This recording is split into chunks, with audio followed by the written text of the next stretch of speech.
Hey everyone, in this video we will learn how to access the Power Query editor using our Excel workbook. So let's start. For the purpose of this demo, we'll just extract the data which is already loaded into this Power BI file. So if you're on the Home tab in Excel, wherever your sheet is, go to the Data tab, and from here it gives us the option to get and transform. So to get the data, we'll say from table, and it's already pointing to this table. So it opens that table in the Power Query editor and you can see it. So let's just open the queries and we'll remove this dim product. I was just playing with it, so I created it, and we'll do a quick demo here.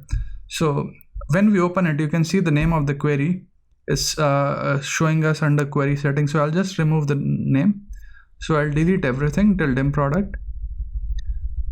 So once that is done, so we've got, you can see on the left hand side, dim product. So we'll just add a few steps. So I'll remove, so let's just filter out for non-null values. So I'll just click OK, and you'll see once I click OK, the step will be applied here. So that's what it does. And let's say I break this up. So we'll just add another step. So we'll split column and we'll say by delimiter.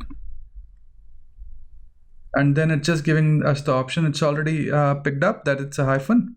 So we'll just say use the leftmost delimiter and we'll hit OK. And you can see it is showing the product name. So we'll just rename. So you can see it's split the column and then change the data type. So define that. So we'll just say a suffix, and we'll just call this prefix.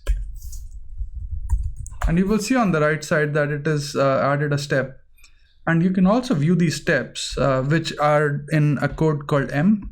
So you can go to the View tab and click on Advanced Editor, and you can see the steps that are getting defined. So we'll just cancel this for now, and we'll go back to the Home tab and just say close and load. So what it will do is it will load this data with the changes into our Excel workbook. So it's creating a new sheet for us, and it shows us, so this is the subset of the data, or the data that we changed using Power Query editor.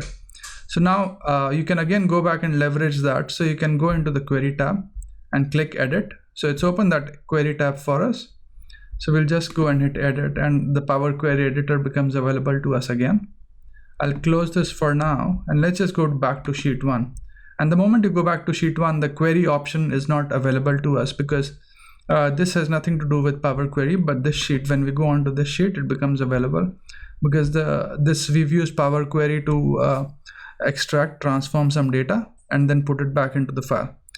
So that's about it for now. And so just to recap, in this video, we learned how to leverage Power Query in Excel or via Excel. And we formed a certain set of steps, and we explored the Power Query editor available via Excel. So I hope you find this video useful, and thanks for watching this video. Please do subscribe to my channel and like my videos if you enjoy what I'm doing. Cheers, bye.